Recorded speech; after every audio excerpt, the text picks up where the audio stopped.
اللہ لوگ کیا کیا تمنائے آرزوئے لے کر کے آئے ہیں. نکی علی کا بیٹا غوث اعظم کے فیضان سے آپ کی بارگاہ میں حاضر ہو کے عرض کرتا ہے یا رسول اللہ اٹھا دو پردہ دکھا دو چہرہ کہ نور باری حجاب میں ہے. احمد رضا کہتے ہیں یہ عرض کرنا تھا رخے سے بڑے مصطفیٰ سے پاتا. نعرہ تکبیر، نعرہ رسالت، عظمت مصطفیٰ کانفرنس، جشن دستار بندی. میرے پیارو، اے میری قوم کے لوگوں، جس نبی پاک کی عظمت کا آج ذکر کرنے ہم سب اکٹھا ہوئے ہیں، وہ آقا اتنی عظمت والے ہیں، اتنی عرفہ و اعلیٰ ہے. اس آقا کی شان کا کیا کہنا. آپ کو میں یہ عرض کرتا ہوا چلو، اللہ تبارک و تعالیٰ نے بے شمار ہمارے آقا سے پہلے پیغمبر اسلام کو پیدا کیا، انبیاء و رسول کو پیدا کیا، اپنے میسنجرز کو بھیجا. لیکن میرے پیارو، ہر میسنجر کے وقت میں اللہ تبارک و تعالیٰ نے ان سے کہا تم فلاں قوم کے پاس جاؤ، فلاں سے تبلیغ کرو، فلاں سے خطاب کرو، فلاں جہاں چلے جاؤ. ہر نبی کو اللہ آرڈر دیتا رہا، یہ کام کرو، یہ کام کرو، یہ کام کرو. میرے پیارو، ایک بات میں عرض کرنا چاہتا ہوں جملہ معترضہ کے طور پر. جب کسی چیز کو منوانا ہوتا ہے تو آدمی کیا کہتا ہے یہ بہت بران کی چیزیں ہیں اور اس کو فلاں آدمی بھی استعمال کرتا ہے، تو انسان کے دل میں بات کھل جاتی ہے. ہاں جب وہ استعمال کرتا ہوا اس کی مطلب چیز بڑی اچھی ہوگی، بڑی قیمتی ہوگی، نہ تو یہ کیوں استعمال کرے گا. میرے پیارو، آج کمپنی میں آپ دیکھو مارکیٹنگ جب کرنی ہوتی ہے وہ کیا کرتے ہیں، کسی نہ کسی سیلیبریٹی کا فوٹو لگا دیتے ہیں. کیوں لگاتے ہیں؟ تاکہ دنیا دیکھے کہ فلاں سیلیبریٹی بھی ہماری چیز کا استعمال کرتا ہے. اللہ اکبر. جب کوئی بات آتی ہے، ابھی مولانا ساحل صاحب نے ایک مختصر قصیدہ عرض کیا تھا، یہ بتانا یہ چاہتے تھے کہ جامع میاں کون ہے، ان کا نسب کیا ہے، ان کا حسب کیا ہے، ان کا خاندان کیا ہے، ان کا تعلق کس سے ہے. میرے پیارو، بغیر تعلق کو سمجھے، بغیر تعلق کو جانے، انسان کے اندر وہ محبت کی کیفیت پیدا نہیں ہوتی ہے. اللہ اکبر. ایسے ہی ہم چلتے چلے جائیں، ہمارے اسکول و کالج میں بتایا جاتا ہے یہ فلاں آدمی ہے جس نے دیش کی آزادی کے لیے یوگدان کیا ہے، فلاں نے شہادت کا جام پیا. بہرحال تک کی دنیا جان جائے یہ آدمی بہت بڑا ہے، یہ آدمی بہت بڑا ہے. میرے پیارو، پتا کیا چلا، ہر آدمی کی تعریف کے لیے کوئی نہ کوئی آدمی ہوا کرتا ہے جو اس کی تعریف بیان کرتا ہے، اس کا حسن بیان کرتا ہے، اس کا جمال بیان کرتا ہے. اللہ اکبر. جب سے یہ دھرتی بنی اور قیامت تک لوگ ایک دوسرے کی تعریف کرتے رہیں گے. لیکن قربان جاؤ گوپال گنج کے سنی مسلمانوں، جس نبی پاک کی عظمت کو سننے کے لیے ہم سب جمع ہوئے ہیں، وہ نبی کی شان یہ ہے، ان کی عظمت یہ ہے، ان کی بزرگی یہ ہے، ان کی بلندی یہ ہے. اللہ اکبر.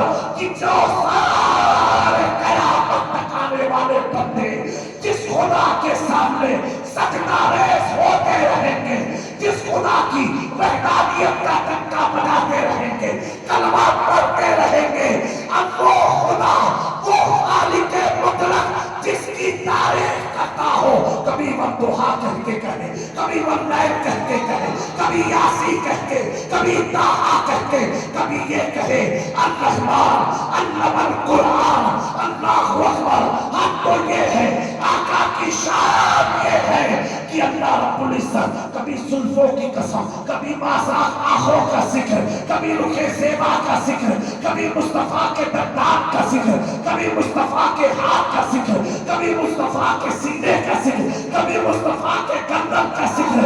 عالم یہ ہے میرا رب مصطفیٰ کی اس عظیم قدم کی قسم کھا رہا ہے. لا اقسم بہذا البلد انت حل بہذا البلد. اے مصطفیٰ، اس شہر کی قسم جہاں آپ اپنے قدم کو رنجا فرماتے. وقت کا امام کہتا ہے جب مصطفیٰ کے قدم کا یہ عالم ہے کہ خدا قسم دکھائے تو مصطفیٰ کے سر کا عالم کیا ہوگا، ہاتھ کا عالم کیا ہوگا، سینے کا عالم کیا ہوگا۔ وقت کا امام کہتا ہے تیرے قدموں میں جو ہے غیر کی ٹھوکر کی نظر، چڑکیاں کھائے کہاں چھوڑ کے صدقہ۔ بولو سبحان اللہ۔ میرے پیاروں، ہمارے کریم آقا کو اللہ نے وہ شان عطا فرمائی۔ حضور مخدوم اشرف جہانگیر سمرانی لطائف اشرفی میں بیان فرماتے ہیں کہ ابھی حضور نے نبوت کا اعلان بھی نہ فرمایا اور آپ تجارت کی غرض سے جناب میسرہ جو حضرت خدیجہ الکبریٰ کے خاص خادم تھے، ملازم تھے، ان کے ساتھ حضور پاک نے ملک شام کا سفر کیا۔ آپ کی عمر شریف 22 سال کی تھی یا 23 سال کی تھی، شباب تھا جوانی کا، اور گئے اور جانے کے بعد شام تک پہنچے، اور شام میں جانے کے بعد ایک درخت تھا اور گھنا درخت تھا، وہاں پیارے آقا صلی اللہ علیہ وسلم جوانی کے عالم میں آپ گئے، ٹیک لگا کر کے آرام فرمائے۔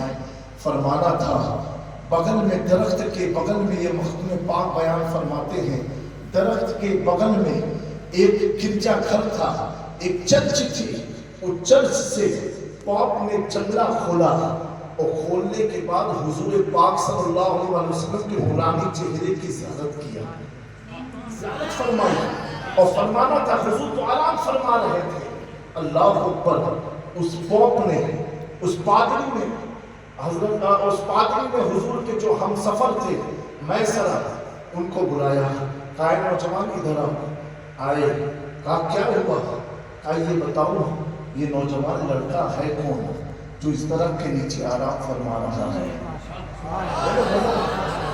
بلند آواز سے بولو پیارو، ہاں میرے آقا کی بات ہے، آپ سبحان اللہ بولو گے کہ جنت میں درخت آپ کے نام کے لگتے جائیں گے، کسی اور کی بات پر نہیں، چندے کے نام پر نہیں، آپ حضور کی تعریف سن کے سبحان اللہ کہتے ہیں، ہمیں جن کی تعریف اللہ اکبر، اگر میں عرض کروں علماء کی موجودگی ہے، میرے نبی کی وہ شان ہے کہ جب اللہ رب العزت مصطفیٰ کی معراج کا ذکر کرتا ہے تو پہلے خدا سبحان اللہ، یعنی معراج کا ذکر بعد میں ہو رہا ہے، پہلے خدا اپنی باقی کائنات کرتا ہے۔ یہ مصطفیٰ کی شان ہے، بلند آواز سے کہو اور بلند آواز سے کہو اللہ اکبر۔ وہ نوجوان میں ساتھ بیٹھ جاؤ تھوڑی دیر، وقت کم ہے، بعد میں نالا خام میں مل کے لگا چاہیے۔ کہا ایک شخص ادھر آیا، وہ نوجوان گیا، کہا یہ بتاؤ اس درخت کے نیچے سو کون رہا ہے، آرام کون کر رہا ہے؟ اب بتاؤ نیا نیا شہر کا، وہ مکہ مکرمہ سے تجارت کے لیے آئے تھے، ہر نئے شہر میں کوئی آپ سے پوچھے آپ جاؤں آ جاؤں گے؟ وہ شخص بھی گھبرا گیا، کہا کیوں کیا ہوا؟ تو کہا نہیں بتاؤ تو صحیح۔ کہا یہ مکہ مکرمہ سے ایک بہت بڑے خاندان سے تعلق رکھنے والی ذات ہے، کہا ان کا چہرہ بتا رہا ہے بہت بڑے خاندانی ہے، چہرہ بتا رہا۔ اب جملہ سنو میرے پیارو، کھڑکی بند تھی نا گرجا گھر کی، ابھی میں کا بھی دور ہے، میں دیکھنا ہو اور میں اکیلا آؤں کسی کے ساتھ میں یہاں اس گاؤں میں آؤں اور کسی گھر کے بغل میں ایک لگا کے لیٹ جاؤں، جنگے ملے سب بند ہے، تو گھر والوں کو پتا چل پائے گا کہ کوئی میرے دیوار کے پاس لیٹا ہوا ہے، ٹیپ لگایا ہوا ہے؟ بولو میرے بھائی، نہیں چلے گا۔ اور اگر پتا چل بھی گیا تو پوچھنے آئیں گے تم کون ہو؟ وہ تو سمجھے کوئی مسافر ہے درخت کے نیچے سو رہا ہے، آئے ہائے بولو سبحان اللہ۔ آ جاؤ مدرسے کے بچوں، آ جاؤ آپ سے مہمان رسول، یہ آ جاؤ، اس کے بعد آپ سنو، درود پاک پڑھ لیجیے، اللہم صلی علی سیدنا مولانا محمد وعلی آل محمد کما تحب و ترضى صلی علیہ صلی اللہ علیہ وسلم۔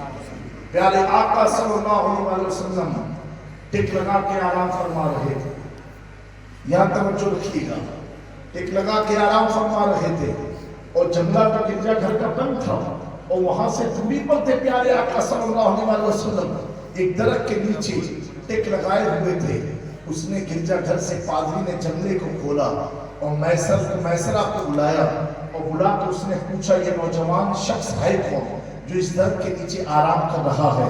اس نے کہا یہ مکہ مکرمہ کے بہت بڑے قبیلے سے تعلق رکھتے ہیں۔ اللہ اکبر! کہا وہ تو مجھے بھی ان کا چہرہ دیکھ کے سمجھ میں آ رہا ہے کہ ان کا تعلق بہت اونچے گھرانے سے ہے۔ اللہ اکبر! میسرہ نے پوچھا آپ کو ان کے بارے میں علم کیسے ہوا؟ اب جملہ سنیں، آپ کو ان کے بارے میں پتا کیسے چلا؟ آپ کا گرجا گھر کے پادری ہیں، آپ نے جنگلہ کھولا۔ کہا بات بڑی اچھی تم نے پوچھی ہے تو سن لے۔ کہا کیا؟ کہا سن، جنگلہ تو بند تھا، جنگلہ تو بند تھا، بند جنگلے سے ایک نور کی روشنی گرجا گھر کی طرف آ رہی تھی۔ میں سوچنے پر مجبور تھا کہ سورج کدھر سے نکلا ہے۔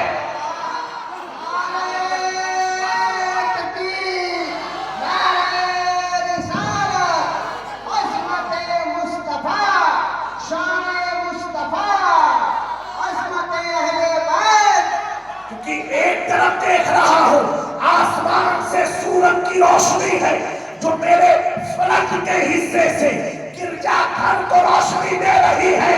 پیچھے کی طرف آ کے دیکھا تو پیچھے کے جنگلے سے روشنی گرجا گھر کی طرف آ رہی ہے۔ تو میں سوچ میں پڑ گیا سورج ہے تو کہاں ہے، سورج ہے تو کہاں ہے۔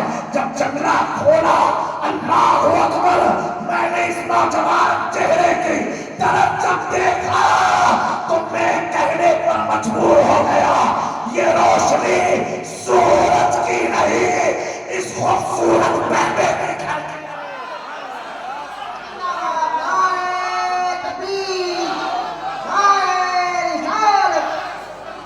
اللہ اکبر!